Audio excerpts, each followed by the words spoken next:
Around 40 soldiers climbed in the ring to test their warrior skills and find out who's the best of the best in the second annual Army National Guard Combatives Tournament. It's all National Guard. There's 54 states and territories, so each state can actually send a team, or individual units can send teams down to compete. Some states really came through, such as Alaska and Guam and Arizona. They brought some big teams, and these guys came in and they battled it out. The goal of the tournament is to help spread combatives throughout the Army National Guard and bring the warrior ethos out in each of the competitors. If you want to get the best product, you have to put a competitive edge to it. If you want to have the best shooters in the world, you give them something to move towards. If you want the best trained fighters in the world, you have to give them something to move towards, something that they can train at, and then showcase that skill set under pressure. And that's what this tournament really personifies, and that's why it's so necessary.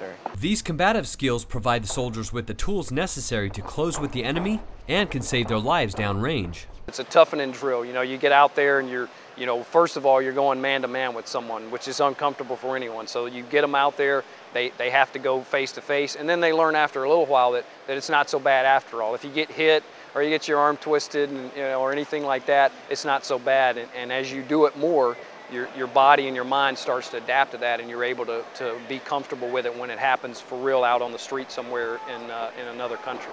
You know, a lot of times when you're engaging somebody in combat, you don't have the standoff that you need, to pull a weapon. So you never know when you might have to actually go hide in the hand, and it's a reality, especially when you're going from door to door, doing CQB in an urban environment.